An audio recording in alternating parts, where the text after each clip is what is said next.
안녕하세요. 저는 82세 내과 전문의 박노식입니다. 벌써 의사로 살아온 지 55년 가까이 되었네요. 그동안 수많은 환자분들을 만나면서 한 가지 공통된 이야기를 참 많이 들었습니다. 선생님, 계란은 완전 식품이잖아요. 하루에 하나씩은 먹어야 한다고 들었어요. 노른자까지 꼭 먹는 게 더 영양가 높지 않나요? 이렇게요? 맞습니다. 계란은 분명 영양이 풍부한 음식입니다. 하지만 여러분, 60세 이후에는 그 좋은 음식도 내 몸에 맞느냐를 먼저 따져봐야 합니다. 오늘 이 영상에서는 단순히 계란이 좋다, 나쁘다라는 얘기가 아니라 누가 언제 어떻게 먹어야 안전한가에 대해 진료실에서처럼 아주 편하게 설명드리겠습니다. 계란은 정말 모든 사람에게 좋은 음식일까? 우리는 어릴 때부터 계란은 완전 식품이라고 배워왔습니다. 사실 영양학적으로도 맞는 말이에요. 단백질 풍부하고 비타민 A, D, E, K는 물론 루테인, 레시틴, 철분, 아연까지 들어있죠.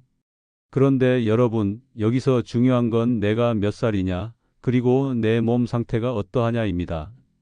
젊은 사람들 혹은 활동량이 많고 간신장 기능이 정상인 사람들에게는 계란이 큰 문제가 되지 않을 수 있습니다. 하지만 60세를 넘기면 이야기 달라집니다. 60세 이후 몸이 바뀝니다. 나이가 들면 가장 먼저 바뀌는 건 우리 몸의 처리 능력입니다. 간 기능이 떨어지면 콜레스테롤을 잘 분해하지 못하고, 신장이 약해지면 단백질을 분해한 노폐물을 배출하기 힘들고, 혈관은 탄력을 잃어 염증과 지방에 더 민감하게 반응하게 됩니다. 이런 상황에서 매일 계란 한두 개씩 먹는다? 겉보기에는 괜찮아 보여도 속에서 차곡차곡 부담이 쌓입니다. 콜레스테롤 수치 정말 괜찮을까요? 계란 한 알에는 평균 약 186mg의 콜레스테롤이 들어 있습니다. 세계보건기구 WHO는 하루 콜레스테롤 섭취 권장량을 200에서 300mg로 제시하고 있죠. 즉, 계란 하나로 하루 권장량 대부분을 채워버리는 셈입니다.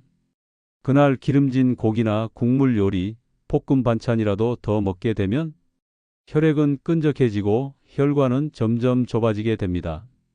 게다가 고지혈증, 당뇨, 고혈압 같은 기저질환이 있다면 그 부담은 2배, 3배가 되지요.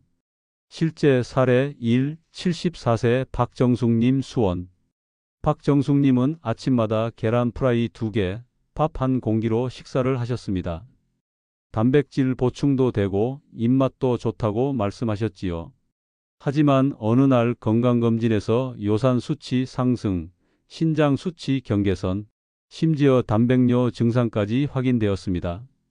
알고 보니 당뇨 전단계 진단을 받으신 상태였고, 매일같이 과도한 동물성 단백질이 신장에 부담을 주고 있었던 것입니다. 실제 사례 2, 76세 남궁철님 안성. 남궁철 어르신은 운동도 열심히 하고 식습관도 나름 건강하셨습니다. 하지만 계란은 건강식이니까 하는 믿음으로 매일 삶은 계란 2알을 드셨죠. 결과는 정반대였습니다. 혈액 검사에서 콜레스테롤 수치가 230 이상으로 급증했고, 심지어 관상동맥 협착 진단을 받고 스텐트 시술까지 받게 되셨습니다. 실제 사례 3, 75세 임복자님 대전.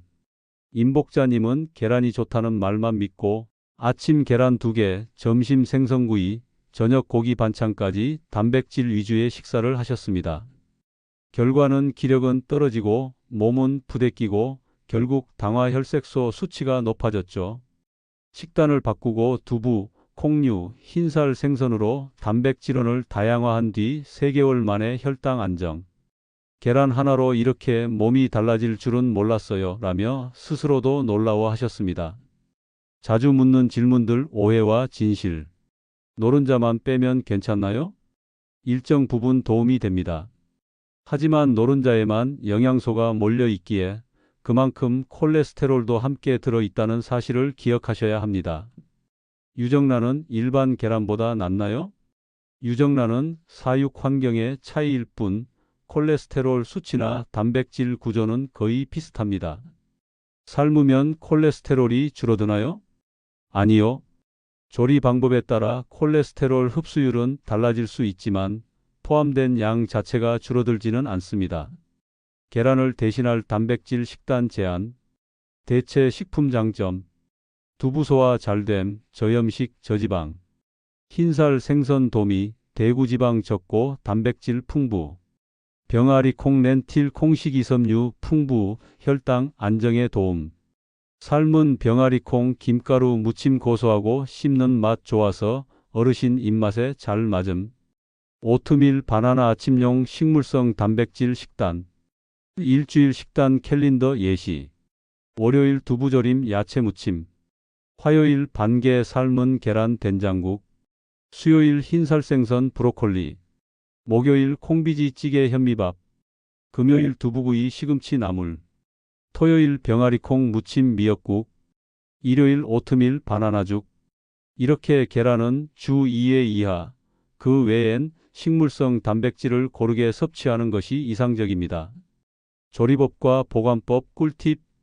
계란은 냉장고 안쪽에 보관, 문 쪽은 온도 변화 심해서 껍질 씻지 마세요. 자연막이 세균 침입 막아줍니다. 프라이는 지양, 삶거나 찜으로 드세요. 삼겹살 기름, 고추기름에 계란 구우면 트랜스지방 생성 위장 자극. 광주 사시는 송재문 어르신, 계란을 항상 고추기름에 볶아 드셨는데 속쓰림, 더부룩함 때문에 식사 후 약을 달고 사셨죠. 계란찜으로 바꾼 뒤엔 속이 정말 편해졌다고 하십니다. 건강은 습관입니다. 내가 먹는 음식이 이젠 몸에 다르게 느껴진다. 많은 어르신들이 하시는 말씀입니다. 그건 노화가 아니라 몸이 정직하게 반응하고 있다는 증거입니다. 지금까지 드셨던 계란이 문제라기보다 이제는 조금 다른 방식으로 내 몸을 아껴야 할 시기인 것이지요. 다음 영상 예고. 다음 편지에서는 아침 공복에 절대 먹으면 안 되는 음식 5가지에 대해 이야기 드릴 예정입니다. 혈압, 당뇨, 속쓰림, 어지럼증. 아침에 시작되는 그 불편함의 진짜 이유를 함께 짚어볼 거예요. 구독과 댓글 함께 건강 지키는 약속입니다. 이 영상이 도움이 되셨다면 좋아요와 구독 한 번만 눌러주세요. 혹시 지금 드시고 계신 계란 섭취법 혹은 궁금한 식단이 있다면 댓글에 남겨주세요. 여러분 이야기에 귀 기울이며 다음 편지에 담아드릴게요.